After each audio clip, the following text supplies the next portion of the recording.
کہتے ہیں کہ دل کی راستے میں ایک نور پڑتا تھا جس سے نور حیا نام شخص آتا جاتا کو پانی پلا جاتا تھا۔ ایک وہاں سے ایک اللہ کا گزر ہوا۔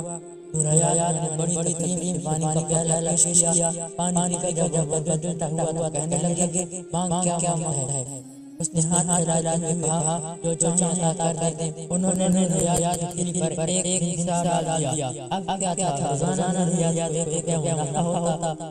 وہ چرچر بازمان سے ایک اور گزرے۔ نور حیا نے پانی پیش کیا۔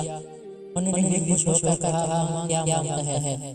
نور حیا نے ہاتھ لایا تو انہوں نے چاچا پر بردہ پہلے ہی ایک ڈال دیا ہے، تو انہوں نے ایسا سر لگا دوں تو انہوں نے سر لگا دی۔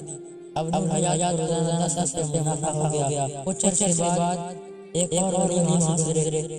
انہوں نے پانی کی نور حیا کی دل میں ایک ڈال دی اور نور حیا روزانہ 100 روپے ملنا شروع ہو گیا۔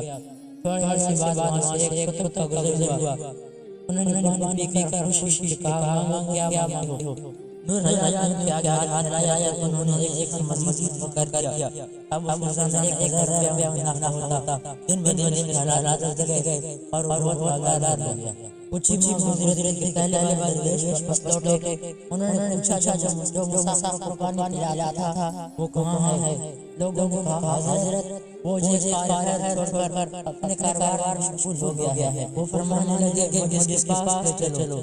جب اس کے پہنچے دیکھا اس کے مال بہت بدل گیا ہے۔ انہوں نے فرمایا ہاتھ مجھے دکھاؤ۔ جب اس نے اپنے ہاتھ آگے کیا تو انہوں نے ایک ہٹا دیا۔ ایک منٹ کے بعد کسی طرح کوئی بات نہ رہی۔ اس سے جو روزانہ 1000 روپے ملتا تھا وہ بند ہو گیا، کیونکہ دراصل وہ ایک تھا جس نے صرف وجود عطا کیا تھا۔